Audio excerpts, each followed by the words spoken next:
அரசியலுக்கு அவர் புதிதாக இருந்த விஜய் புதிதாக இருந்தாலும் சினிமாவுக்கு உதயநிதியை விட அவர் தான் ஹீரோ. யார்? விஜய் தான் ஹீரோ. ரஜினியால் அரசியல் பயணிக்க முடியல. 2 வாட்டி பண்ணி 2 வாட்டியும் செல்ஃப் எடுக்கல, ஃபெயிலியர் ஆகிட்டார். இவர் கமலஹாசன் கட்சி ஆரம்பித்தார், ஆனால் சிஸ்டம் ஃபெயிலியர் ஆச்சு. சிஸ்டம் ஃபெயிலியர்னு அவரே சொல்லி இந்த சிஸ்டத்தை யாரும் அவரே போய்ட்டு ஒரு எம்பிக்காக ஓகே பண்ணிட்டார். சீமான் நடிகர், அவருக்கு கவுன்சிலர் கூட ஆக முடியாத ஒரு நிலைமை எனக்கு நிற்கிறது.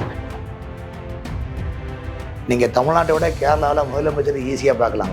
ஏன்னா பினராயி விஜயன் 10 ஆண்டுகளாக முதலமைச்சர் இருந்தார். முடிஞ்ச உடனே எதிர்கட்சி ஆகிட்டார். நேராக போய் என்ன பண்ணுறாரு, அவர் போய் வாடகை வீட்டில் உட்காந்துருக்காரு. எல்லாமே வாஸ்துக்காரங்களையும் ஜோசியக்காரங்களையும் வச்சு தான் பண்ணுறாங்க நிர்வாகம். ஆகவே இவர் சேர் இந்த சோபா செட்டு கொண்டு விட வாஸ்துனுடைய ஒரு நிலைப்பாடும் சூரியனுடைய நிலைப்பாடு தான் அந்த இடத்துல கம்பீரமாக அப்படியே காலுக்கு மேலே கால் பண்ணிட்டு இப்படி இருக்கும்போது அதுக்கு ஒரு நிலைப்பாடு இருக்கு இல்லையா?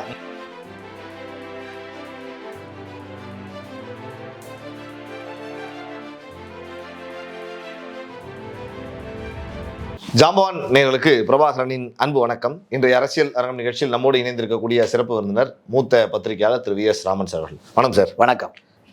உதயநிதி அவர்கள் திரு விஜய் அவர்களை கடந்த சில நாட்களுக்கு முன்பு நடந்த சட்டமன்ற கூட்டத்தொடரில் பார்த்துருப்பீங்க.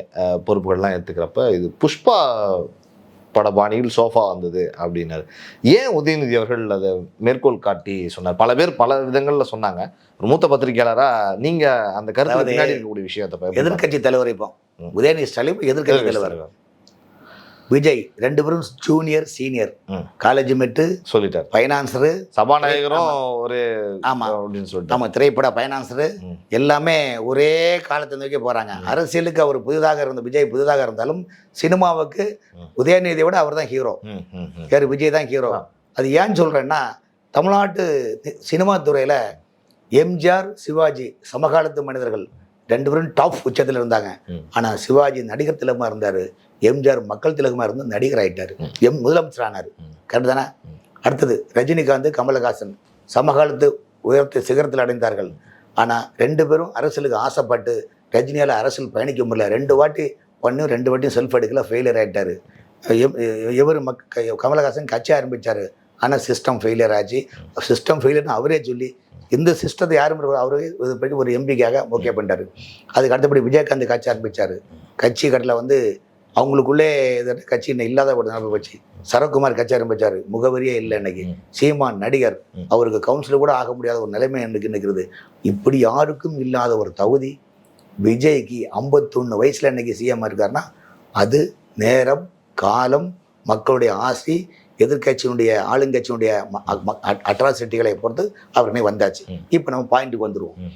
எதிர்கட்சி தலைவர் உதயநிதி ஸ்டாலின் என்ன சொல்கிறாரு, நீங்கள் ஒரு தலைவரை பார்க்க போகும்போது எதுனா சோபாவை கொண்டு போய் பார்க்குறீங்களே, இவ்வளோ புஷ்பா படத்தில் வர சோபா செட்டு மாதிரியா என்ன கேட்குறாங்க. இந்த புஷ்பா படம் பார்ட் 1 பார்ட் 2 வந்தது. அது பெரிய சந்தனக்கட்டை கடத்தக்கூடிய ஒரு கதை. அந்த கதையில் அவர் பெரிய ஒரு கதையாக இருக்கும். கதையில் யார் அது இடையில அந்த கடத்தில் சின்ன சின்ன ஸ்பெக்குலரிங் கடத்தலாம். ஃபர்ஸ்ட் பார்ட்டில் இது செகண்ட் பார்ட்டில் ஆமாம் 2 பார்ட்டையும் மிக்ஸ் பண்ணி தான் உங்களுக்கு கொடுக்குறேன். ஏன்னா நேரம் காலம் வேணும்ல. அப்படியே கொடுக்கும்போது எப்படி வேணும், அம்மை பச்சான் இப்படி பண்ண அப்படி பண்ணு இப்படி பண்ண, அதில் இடையில வில்லன் சின்ன சின்ன வில்லன் வருவான், சின்ன சின்ன எதிர்கொள்கிறாங்க. சரி, நம்ம என்ன நேரடியாக ஹோல்சேல் கொள்முதல் இப்போ நிறைய இந்த ரிலையன்ஸ் கம்பெனிலாம் பார்த்தீங்கன்னா விவசாய இடத்துல போய் நேரடியாக கொள்முதல் பண்ணி இங்கே வியாபாரம் பண்ணுறாங்க. டிமார்ட்லாம் அப்படி தான் பண்ணுறாங்க. அதே போல் என்ன பண்ணால் அந்த சந்தன வெட்டக்கூடியவங்க நேரடியாக யார் கொள்முதல் பண்ணால் அவங்கள்ட்டே போயிடுவோமே இன்னும் நேரடியாக இது பண்ணால் அதில் சில கதாபாத்திரங்கள் ஓடுது. செகண்ட் பார்ட்டில் அந்த ஆளுக்கு முதலமைச்சர் ஆகணும் இருக்கும்போது ஆட்சியை எப்படி கவுத்துறது, எப்படி ஏமாத்துறது, எப்படி பண்ணுறது, கூட்டணிக்கு ஒவ்வொரு எம்எல்ஏக்களும் எப்படி கடத்தி கொண்டு வரணும் சீனில் என்ன பண்ணுறாங்கன்னா, சோபா செட்டு வாங்கி அதுக்குள்ளே பணத்தை ஃபுல்லாக செட் பண்ணி வெளியில் பார்க்குறது சோபா செட்டு, வெளியே பார்க்குறது சோபா செட்டு, அங்கே பார்க்கும்போது இந்த சோபா செட்டுப்பா உட்காந்தாச்சுப்பா நீங்களே வச்சுடுங்கன்னு சொல்லி அது திறந்து பார்த்தா கட்டாக பணம் அடுக்கி வச்சுருக்கோம். அதை தான் மேற்கோள் காட்டி உதயநிதி ஸ்டாலின் சொல்கிறாரு, புஷ்பா படத்தில் வர சோபா செட்டு மாதிரிலாம் இருக்குது. ஏன்னா அவரை சந்திக்க போன இடத்துல விசிக தலைவர் திருமாவளவன் அவர்களும் சரி, CV சண்முகம் வீட்லையும் சரி, எல்லா விஐபி போகும்போதும் முன்னாடியே வெளியே தெரிஞ்சது இந்த 2 பேர் வீடு தான். ஆமாம் 2 பேர் வீடு 2 பேரும் sofa set. So sofa set கொண்டு வச்சு பார்க்கும்போது என்ன ஆகுனா அது என்ன அவ்வளோ அதிகார மமதையானு நினைப்பாங்கல்ல. இப்போ அவர் ஆக்சுவலாக நீலாங்கரிலேருந்து தலைமைச் செயலம் வருது ஹெலிபேடு வைக்கணும் தான் சொல்லிட்டு இருந்தாங்க. அது மக்கள் மத்தியில் ஒரு மாதிரி சர்ச்சை வந்தோம்னா வேண்டாம். ஜெயலலிதா அவர்கள் டெல்லிக்கே தனியாக சேர் இங்கிருந்து கொண்டு போய் சேர் போட்டதெல்லாம் இருக்கு. அப்படி பார்த்தா நீங்கள் அந்த காலத்து ராஜாக்கள் காலத்தில் ஆதீனங்கள் கூட பார்த்தீங்கன்னா அவங்களோட இருப்பிடத்தை எங்கே போனாலும் அங்கே போய் தான் அந்த இருப்பிடத்தை போடுவாங்க, நாற்காலி சேர்லாம் போடுவாங்க. அதனால் அதே போல் வந்து ஒரு முதலமைச்சர் இப்படி எளிமையாக இருக்க வேண்டும் மக்கள் நினைக்கிறது. அதில் தமிழ்நாட்டுடைய கலாச்சாரம் கேரளா கலாச்சாரம்லாம் ரொம்ப டிஃப்ரென்ஸாக இருக்கலாம். ஏன்னா நீங்கள் தமிழ்நாட்டை விட கேரளாவில் முதலமைச்சர் ஈஸியாக பார்க்கலாம். ஏன்னா பினராயி விஜயன் 10 ஆண்டுகளாக முதலமைச்சர் இருந்தார், முடிஞ்ச உடனே எதிர்கட்சி ஆகிட்டாரு, நேராக போய் என்ன பண்ணுறாரு, அவர் போய் வாடகை வீட்டில் உட்காந்துருக்காரு. பணம் சம்பாதிக்கிறோம் என்பது ஒரு புறமாக இருந்தாலும் மக்களுக்கு காட்சி எழுவனாக இருந்தால் தான் மக்கள் நம்மளை மனசார பாராட்டுவாங்க. எம்ஜிஆர், அண்ணா, காமராஜர், கக்கன், ஓமந்தூர் ராமசாமி ரெட்டியார், பக்தவாட்சலம் இன்னைக்கு காட்சிக்கு எவ்வளோ தானே இருக்கிறாங்க மக்கள் மத்தியில். இன்னைக்கு அவங்க நிற்கிறாங்களா இல்லையா? அதுக்கப்புறம் அந்த முதலமைச்சர் நீங்கள் பார்க்குறதே சாதனைகள் எல்லாம் கோடிக்கணக்கில் பணம் லட்சக்கணக்கில் கூட்டி கொடுத்துட்டு தான் சிட்டிங் உட்காந்தே பேச முடியும். அந்த அளவுக்கு லெவலில் இருக்குது. ஸோ அதனால் புஷ்பா பட பாணியில் நீங்கள் சோபா செட்டாக போட்டு இது பண்ணால் அப்போ வந்து சோபா மாடல் ஆட்சியா? திமுக சொன்னால் திராவிட மாடல் ஆட்சி, அது ஊழல் மாடல் ஆட்சி, இது சோபா மாடல் ஆட்சியா? ஸோ தூய சக்தியா அல்ல தீய சக்தியா? நீங்கள் டைலாக பாருங்க. விஜய் சொல்கிறாரு இது நாங்கள் தூய சக்தி, திமுக தீய சக்தின்னு சொல்கிறாங்க. அதே போல் இது ஒரு திராவிட மாடல்னு திமுக சொல்லுது. அப்போ தாவேக சோபா மாடல் ஆட்சியா என்று சோபாவுடைய அந்த கான்செப்டை பற்றி இது பேசுகிறாங்க. பட் என்ன எதுவாக இருந்தாலும் எல்லா இடத்துலையுமே குதிரை பேர் நடக்கின்றதுன்னு சொன்னார் உதயநிதியே சொன்னார். எதிர்கட்சியில் அவர் ஒரு நாள் விஜய் சொன்னார், வெளிப்படையாகவே நடக்குது பொது தளத்திலே. ஆமாம், குதிரை வேகம் அல்ல, குதிரை வேகம். எப்படி அர்த்தத்தை பாருங்க, குதிரை வேகமான ஃபாஸ்டாக இந்த ஆட்சி நடத்துகிறோம், நீங்கள் குதிரை பேரம் அல்ல வேகம் என்று வைத்துக் கொள்ளுங்கன்னு அது ஒரு இதை பண்ணுறாங்க.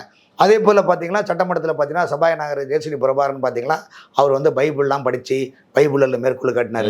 அதுக்கே இந்து இயக்கங்கள் என்ன சொல்லுது, என்னப்பா வாடிகனுடைய கிளை செயலகம் ஆயிடுச்சா தலைமைச் செயலகம், இப்படிலாம் இருக்குதேன்னு சொல்கிறாங்க.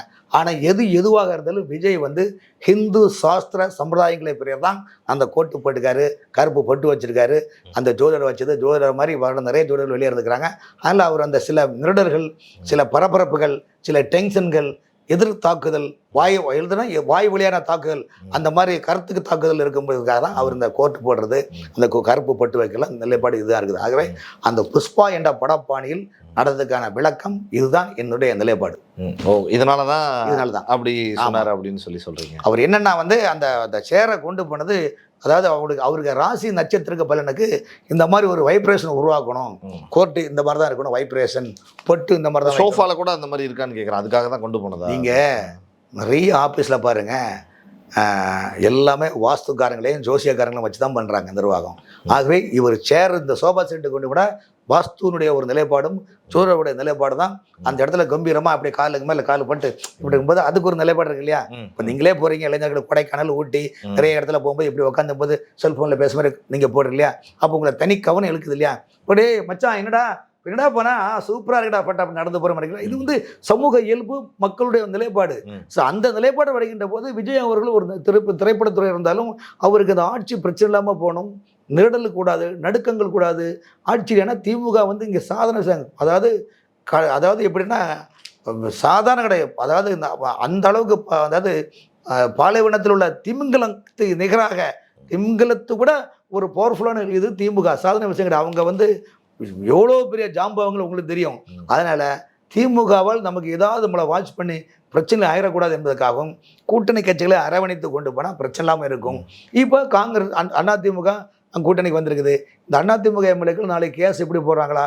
ஆனால் பொதுவாக அங்கே சூழ்நிலையை பார்த்தீங்கன்னா அதிமுகவே எல்லாரும் சேர்ந்து ஒரு டீலிங் அன்கோ போட்டு அதிமுகவே தாவேக்கு ஆதரவு கொடுப்பாங்க. நமக்கு கொஞ்சம் ஃப்ரீயாக சாப்பிட்றாங்களா? இப்போ நீங்கள் கடையிலேருந்து பிரியாணி சாப்பிட்றது எல்லாம் ஆட்சி நடத்துவாங்க அப்படிங்க. கடையில் சார் நீங்கள் கடையிலேருந்து பிரியாணி வாங்குறதுக்கும் வீட்டில் வச்சு சாப்பிடுங்க வித்தியாசம் இருக்கு இல்லையா? கடையில் வாங்குறது லிமிட் தான் சாப்பிட முடியும். அதே நீங்கள் வீட்டில் வச்சு அப்படின்னா இஷ்டத்துக்கு சாப்பிடலாம்ல. ரெஸ்டாரண்ட் ஃப்ரெண்டுக்கு சாப்பிடப்பா பிரியாணி எங்கள் வீட்டில் வச்சுன்னு சொல்லணும் இல்லையா? அதே போல் இன்னும் ஒரு 2 ஆண்டு காலம் 3 ஆண்டு காலம் ஏடிஎம்கே ஒருங்கிணைந்த ஏடிஎம்கே எம்எல்ஏக்களின் மூலமாக ஆட்சியை கொடுத்து டீல் பண்ணிட்டோம்னா ஒரு 3.5 வருஷம் ஓட்டிட்டு அப்புறம் ஏதாவது மேற்கோள் காட்டி வேண்டாம் வாபஸ் பண்ணுறோன்னு சொல்லிட்டுனா அது ஒரு டெக்னிக்கல் வச்சுருக்காங்க அவங்க. அதுக்காக தான் ஏகர்னா வேலுமணி டீமு படக்குன்னு காலை விழுந்து கைப்புள்ள இன்னும் ஒரு நிலைவில் ஆயிடுச்சு. ஸோ இன்னும் போக போக நிலைப்பாடு தெரியும். ஆகவே இந்த நிலைப்பாடு இருக்கும்போது எல்லாம் சோபா அரசியல் தான், சிண்டிகேட்டும் சோபா அரசியல் தான், நானும் நீங்களும் உட்கார்ந்தும் சோபா பேச்சு தான்.